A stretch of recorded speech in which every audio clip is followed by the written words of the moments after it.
This small church in Poland might look ordinary, but inside is a chapel made of human skeletons.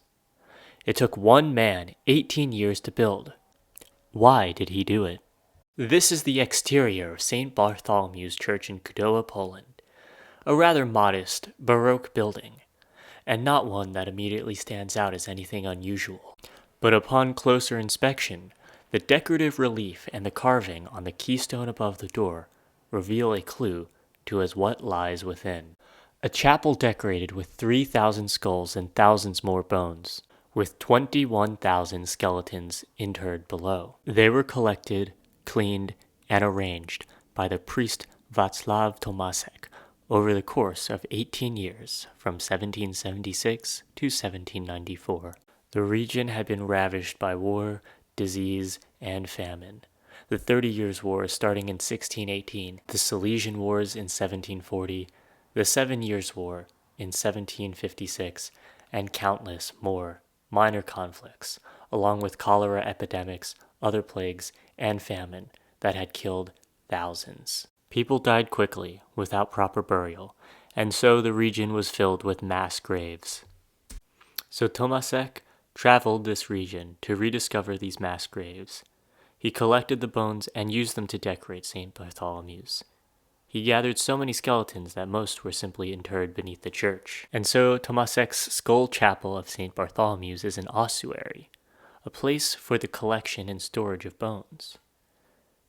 Ossuaries have been around for thousands of years, though in most cases these ossuaries were not decorative but functional spaces. So why the decoration? Well, St. Bartholomew's Church wasn't the first ossuary to use skeletons artistically. Tomasek had visited the Capuchin crypt in Rome, where the bones of deceased friars had been used ever since 1631 to decorate its walls. This church was also decorated with paintings by some of the greatest artists of its day. Seeing such beautiful art and beneath a crypt decorated with skeletons, it's easy to see why Tomasek was inspired to do something with the discarded bodies of the mass graves in his homeland. But nor are these the only two such ossuaries. There is the San Bernardino alle Ossa in Milan, built in 1712, on an even grander and more formal scale than the others, which itself so inspired King John V of Portugal on a visit there that he had one built in his own kingdom, the Capella dos Ossos in Evora. Here there is a poem written by a priest which gives us a clue to as the purpose of all this.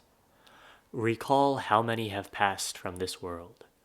Reflect on your similar end. There is a good reason to do so, if only all did the same. Then there's the Sedlec ossuary in the Czech Republic. Its crypt had been little more than a storage facility for exhumed skeletons, over 50,000 of them, until the woodcarver František Rindt was commissioned to do something with them in 1870. The result was rather striking. Compared to the grand scale of the San Bernardino or the Tomasek ossuary, which looks like the work of a non-artist, the Sedlec ossuary feels like a work of a skilled craftsman. There is also the Basilica of St. Ursula in Cologne, whose golden chamber has walls decorated with mosaics made from skeletons. So why are these decorated ossuaries, these chapels, made from bones? Well, ever since the Black Death in the mid-14th century, Europe had been fascinated by death. The plague's devastation had left an indelible mark on the continental psyche. Then people were aware of life's fragility more than ever.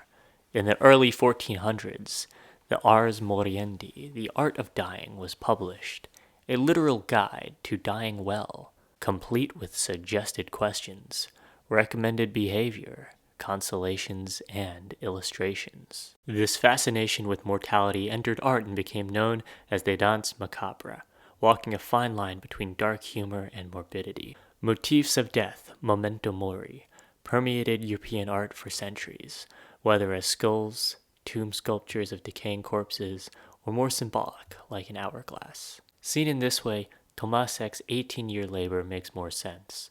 Living in an era ravaged by death, perhaps he sought a way to deal with it, to get something from all that devastation, to give those bodies laying in mass graves the respect and dignity that they deserved. He described it as a sanctuary of silence, and placed skulls damaged or disfigured by war and disease in prominent positions as a testament to those who had suffered.